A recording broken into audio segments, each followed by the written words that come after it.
A passagem de hoje é Marcos 4, versículos 13 a 20. Vamos ler juntos. E disse-lhes: Não percebeis esta parábola? Como, pois, entendereis todas as parábolas? O que semeia, semeia a palavra, e os que estão junto ao caminho são aqueles em quem a palavra é semeada. Mas, tendo eles a ouvido, vem logo Satanás e tira a palavra que foi semeada no coração deles. E da mesma sorte, os que recebem a semente sobre pedregais, que ouvindo a palavra, logo com prazer a recebem, mas não têm raiz em si mesmos, antes são temporãos. Depois, sobrevindo tribulação ou perseguição por causa da palavra, logo se escandalizam.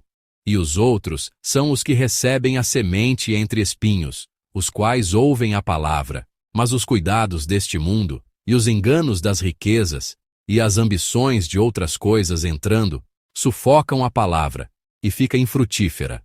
E os que recebem a semente em boa terra, são os que ouvem a palavra, e a recebem, e dão fruto, um a 30, outro a 60, e outro a 100, por um. Amém. Nesta manhã, compartilharei a palavra sob o título Discípulo, colocando a palavra em seu devido lugar. Ontem, falamos sobre a atitude em relação à palavra. Eu disse que Jesus não deu a palavra a alguns e permaneceu em silêncio para outros. Jesus já havia pregado a palavra do Senhor de forma justa a uma grande multidão. Não é que não ouvimos, porque ele não falou, mas sim que, embora ele tenha falado, não ouvimos, porque não tínhamos um coração para ouvir. Essa atitude de ouvir a palavra determina a nossa fé. É importante ter uma atitude de maior anseio pela palavra, de obediência a qualquer que seja a palavra e de recebê-la com um coração aberto. A atitude dos de fora não é assim. Eles eram aqueles que, mesmo vendo, não entendiam e mesmo ouvindo, não compreendiam. Nós também, muitas vezes, lemos a palavra de Deus, a palavra escrita, e ouvimos o sermão proclamado, mas tentamos julgá-la com nossos próprios critérios e selecioná-la de acordo com nossas preferências. Essa não é uma boa atitude de fé. Ter pensamentos como esta é uma boa palavra, ou esta palavra é desconfortável de ouvir, já é uma atitude de quem se coloca acima da palavra. Em outras palavras, isso é chamado de orgulho. A palavra é simplesmente a palavra de Deus. Não sou eu quem julga a palavra, mas a palavra que deve me julgar. Só assim podemos viver uma vida de fé correta e navegar adequadamente por este mundo sombrio. O orgulho espiritual é determinado pela nossa atitude em relação à palavra de Deus. Como eu disse, é extremamente importante na fé saber se colocar sob a palavra dizendo: Fala, Senhor, pois o teu servo ouve, com uma atitude de obediência e aceitação. No texto de hoje, essa atitude em relação à palavra é demonstrada de forma concreta. No versículo 14, Jesus nos ensinou que semear a semente é semear a palavra. Repito, não é por falta de semeadura da palavra que não damos fruto. Devemos lembrar que a palavra foi semeada para todos, mas devido às diversas condições do solo, alguns dão fruto e outros não. O texto classifica os solos em 4 tipos: à beira do caminho, em solo rochoso, entre espinhos e em boa terra. O primeiro tipo de solo é à beira do caminho. No versículo 15, semeado à beira do caminho, refere-se ao lugar onde, ao se ouvir a palavra, Satanás vem imediatamente e rouba a palavra semeada. A palavra mais importante aqui é imediatamente. O caminho é um lugar duro.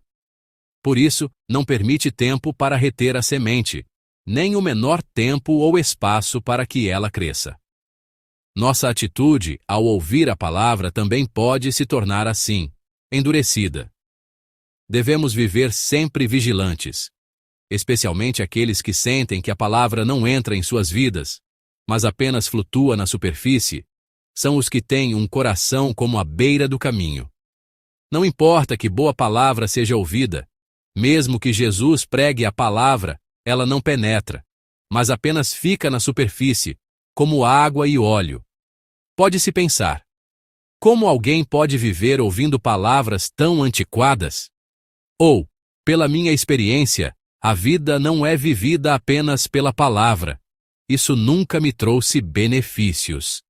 Esse é o estilo de fé do tipo beira do caminho. Devemos ter um cuidado especial com a situação em que alguém, que antes não era assim, se torna duro como a beira do caminho. Há muitos casos de pessoas que buscam a Deus e vivem uma vida de fé fervorosa quando estão desesperadas e necessitadas, frequentando bem os cultos de madrugada e todas as outras reuniões. Mas, quando algo se torna abundante e Deus resolve seus problemas, seus corações se endurecem sem que percebam. O que Deus faz então? O que Deus fará? Ele pode tirar o que lhes deu em abundância. Não faria Ele isso naturalmente? É uma bênção muito maior para nós estarmos do lado de Deus com pouco, do que vivermos em abundância do lado oposto a Ele. Isso nós devemos confessar e viver claramente. É uma bênção muito maior para nós estarmos do lado de Deus com pouco, do que estarmos em abundância do lado oposto a Ele.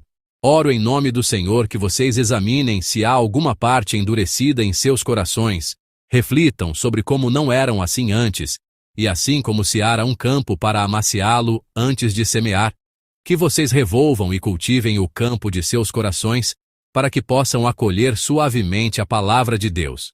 Em seguida, o segundo tipo de solo é o solo rochoso, e o terceiro é o solo espinhoso. Ambos retêm a semente por um certo período. No entanto, não chegam a dar fruto. Isso acontece porque, depois que o broto nasce e começa a crescer, ou a raiz começa a se aprofundar, o crescimento para no meio do caminho. No versículo 17, o solo rochoso não consegue criar raízes, mas resiste por um tempo. No entanto, as pessoas que caem rapidamente quando a tribulação ou a perseguição surge por causa da palavra, são como a semente semeada em solo rochoso. No solo rochoso, a semente pode se esconder entre as pedras, mas, por falta de umidade, aquece e esfria rapidamente. Pode ser visto como uma forma de fé com altos e baixos emocionais. Para que a palavra semeada dê fruto, é preciso saber suportar tribulações e perseguições externas. Ou seja, é preciso saber perseverar. Embora recebam a palavra com alegria e, por um tempo, participem com entusiasmo do serviço da igreja, são influenciados pelas circunstâncias. Por que este grupo é assim? Por que esta situação é assim? E por que a situação que estou vivendo é assim? Eles reclamam e simplesmente vão embora. Em situações em que podem se alegrar, recebem a palavra com alegria, mas quando surge uma situação em que não podem se alegrar, abandonam a palavra e se afastam. São pessoas que não conseguem guardar a palavra até o fim. São pessoas que vão e vêm, de acordo com a situação. Nos versículos 18 e 19, o solo espinhoso é semelhante ao solo rochoso. Se o solo rochoso representa problemas externos, o solo espinhoso representa conflitos internos. É o caso em que surgem preocupações, ansiedades ou cobiça dentro de mim. Aqui, enquanto a semente cresce, o que também cresce junto são os espinhos. É um estado em que parece que minha fé está crescendo pouco a pouco.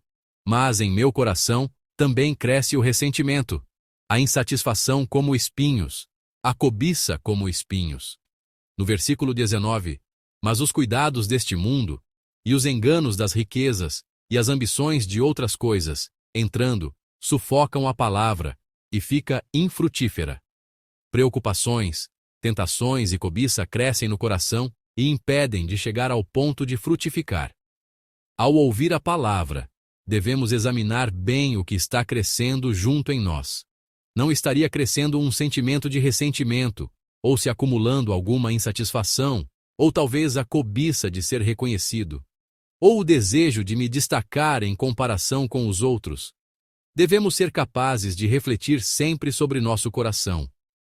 O que um discípulo de Jesus considera o valor supremo? É alguém que vive com a palavra como seu valor supremo. Se olharmos para o mundo em vez de para Deus, seremos abalados pela tentação e pela preocupação. Se olharmos para as pessoas e continuamente nos compararmos, nosso coração será roubado por coisas que não deveríamos ver. A palavra de Deus deve ser nosso padrão absoluto. Não há padrão mais importante que este. Oro em nome do Senhor que se lembrem de que, se a palavra se tornar apenas um padrão relativo, espinhos podem crescer em nossos corações e nos impedir de dar fruto. Por fim, a boa terra. Quando a semente é semeada em boa terra, a pessoa ouve a palavra, a recebe e dá fruto, 30, 60 e 100 por um. Que tipo de pessoa é essa? É alguém que coloca a palavra em seu devido lugar. É alguém que coloca a palavra em seu lugar para que ela governe sua vida, e ele se posiciona debaixo dela. Como na visão de Ezequiel, quando a água que fluía do templo molhou seus tornozelos, depois os joelhos, a cintura e finalmente submergiu sua cabeça, o que acontece com essa pessoa? Antes ela podia atravessar a água como quisesse e mover seu corpo livremente, mas quando a água a submerge, a água a governa, a controla, e ela passa a viver seguindo para onde a água a leva. É o mesmo. É importante que a palavra nos submerja, nos governe, e que vivamos seguindo o fluir da palavra. Aqui, o importante é a espera. O campo que acolhe a semente até que ela dê fruto pode enfrentar situações como a da beira do caminho, do solo rochoso e do solo espinhoso. O fruto é o resultado da espera. É superar essas situações e esperar. A boa terra precisa superar essas pressões externas e conflitos internos durante esse tempo de espera. Porque o tempo até dar fruto é um tempo em que se quer desistir, um tempo em que se pode cair, um tempo em que se é abalado. Portanto, a boa terra é a terra que acolhe a semente semeada e espera até dar fruto. Em uma palavra, fé é espera. Amados irmãos, a atitude em relação à palavra é a própria fé. Se não ouvirmos, não podemos seguir. Se não lermos, não podemos entender. Desejo que vocês tenham o hábito sagrado de se alimentar da palavra como pão espiritual diário. E devem ser capazes de guardá-la. A beira do caminho é um lugar que não pode guardar a palavra de jeito nenhum. O solo rochoso só pode guardá-la um pouco. O solo espinhoso pode guardá-la por mais tempo, mas não o suficiente. A boa terra é o lugar que pode guardar a palavra até o fim, sem que seja roubada. A medida da nossa fé é quanto tempo a palavra permanece em nós. Desejo que vocês vivam uma vida que valoriza a palavra como a própria vida. Não devemos hesitar sobre guardar ou não a palavra dependendo da situação. Pelo contrário, devemos ser capazes de julgar a situação de acordo com a palavra. Em todas as situações, nosso padrão é a palavra. Mesmo que eu caia, cairei com a palavra. Mesmo que eu seja abalado, serei abalado com a palavra. Então, nunca seremos verdadeiramente abalados e nunca cairemos. Que todos nós, irmãos, vivamos uma vida em que a palavra prevaleça e ganhe poder em nós. Uma vida governada pela palavra, uma vida de completa obediência à palavra. Em nome do Senhor, eu os abençoo.